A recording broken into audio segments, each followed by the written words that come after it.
Hello students good morning. आज सकाळु सकाळु सीएचएससी 2026 long question मु नहीं पलि आसी। लॉन्ग क्वेश्चन तुम ए वर्ष जहाँ एक्सपेक्टेड अच्छी से गुड़ाक सब नहीं आसी देखी दियो थे। तो देख तुम पार्ट ए जोड़ा रोचे यूनिट 1 ए तुम लॉन्ग क्वेश्चन तुम जो आसो लॉन्ग क्वेश्चन तुम दीटा लॉन्ग क्वेश्चन आसो दीटा लॉन्ग क्वेश्चन आसो तो से भल कि प्रिपेयर हो तुम चैप्टर को। तो कौन रोचे देख डिराइव फास्ट क्वेश्चन लिखी एक्सियल लाइन और इक्वेटोरियल लाइन इलेक्ट्रिक फील्ड रो ताकू देखिबो। तापर है गॉस लॉ और कुलम्ब्स लॉ रो डेरिवेशन फ्रॉम गॉस लॉ ताकू देखिबो।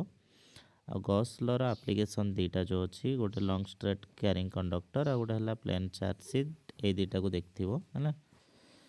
तापर रहिला तोर पोटेंशियल डेरिवेशन करवा कहाँपाई ना axis of a dipole equatorial करबनी इक्वेटोरियलटा दी मारिक आसले आसो एक्सिस ऑफ ए डाइपोल है पोटेंशियल डेरिवेशन या गोटे लॉन्ग क्वेश्चन हो पार है ये भितर देखो भल कि पढ़ी थो या भितर तुम दीटा क्वेश्चन आसीपे।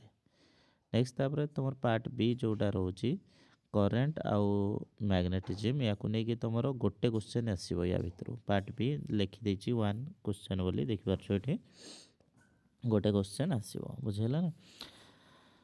तो किरचॉफ्स लॉ रहा आउ किरचॉफ्स लॉ ह्यूस्टन ब्रिज रो बैलेंस कंडीशन बाहर करिवो आ सर्कुलर कॉइल रो मैग्नेटिक फील्ड इंटेंसिटी तापर गाल्वानोमीटर रो construction working moving coil galvanometer जो रही तार कंस्ट्रक्शन वर्किंग प्रिंसिपल या देखियो। तापरे नेक्स्ट है मैग्नेटिक फील्ड रो एक्सियल लाइन इक्वेटोरियल लाइन या देखियो है। तो या भीतर गोटे क्वेश्चन आसो। तो फास्ट यूनिट रे दीटा सेकेंड जो पार्ट बी रखी से गोटे आ गए आसला पार्ट सी ये बहुत इंपोर्टेंट देख ए तुम 3टा चैप्टर गोटे लॉन्ग क्वेश्चन आसो सो दैट 3टा चैप्टर तो लॉन्ग क्वेश्चन हिसाब से गोटे ही अच्छी जदि 3 मार्किया मिसई पारे से अलग कथा ना जदि प्योर लॉन्ग क्वेश्चन देखा गोटे ही लॉन्ग क्वेश्चन आ गोटे ही पड़ो सो दैट या भल कि देख भल कि ही देख बहुत भल कि देख है किए ना ट्रांसफॉर्मर रो कंस्ट्रक्शन वर्किंग तार सेंसिटिविटी आउ लॉस ऑफ एनर्जी सब जिन को भल कि देखियो है। तापर पार्ट 4 आसला जोटा टोटाल ऑप्टिक्स रही है। तो ऑप्टिक्स रे तो लॉन्ग क्वेश्चन रही जहाँ है ना। तो 6टा लॉन्ग क्वेश्चन अच्छी से 6टा लॉन्ग क्वेश्चन भितर तुमको गोटे लॉन्ग क्वेश्चन आसो मिरर फॉर्मूला आसीपारे लेंस फॉर्मूला आसीपारे नहले तो लेंस मेकर्स फॉर्मूला आसीपारे है लेंस मेकर्स फॉर्मूला भी आसीपारे तुमको। तापरे combination of 2 thin lenses magnification microscope आसीपारे कंपाउंड माइक्रोस्कोप एस्ट्रोनॉमिकल टेलीस्कोप आउ जदि एथिरु भी वेब ऑप्टिक्स रु भी पके दे पारे कहि होबनी वेब ऑप्टिक्स रो तुमरो जो रही हाइजेंस प्रिंसिपल रिफ्लेक्शन रो प्रूफ रिफ्रैक्शन प्रूफ या को मिक्स कर दे कि भी पके पारे। तो ये कहि होबनी को क्वेश्चन आसीबो पार्ट 4 जोटा रही या एथिरु गोटे लॉन्ग क्वेश्चन टे आसीबो गोटे लॉन्ग क्वेश्चन टे एठी लिखि नहीं लिख दो गोटे लॉन्ग क्वेश्चन टे आसीबो बुझला।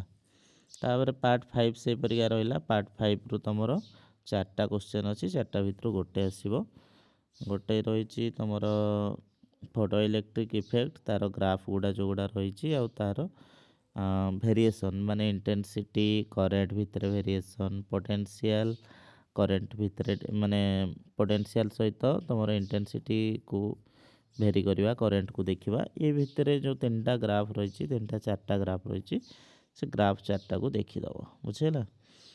तापरटा आइंस्टाइन इक्वेशन है आउ laws of photoelectric effect तुम जदि एबीसी टेस्ट और अच्छी बढ़िया कि लिखाई देख बोर्स पोस्टुलेट आउ तार डेरिवेशन वेलोसिटी रेडियस एनर्जी एटा तुम स्टार मार्क रख एटा पढ़ार बहुत चांस रहा आ जदि आम एथिरे कहबा ताले कंपाउंड माइक्रोस्कोपटा चांस अधिक रोचे है ना कंपाउंड माइक्रोस्कोप रो चांस अधिक अच्छी।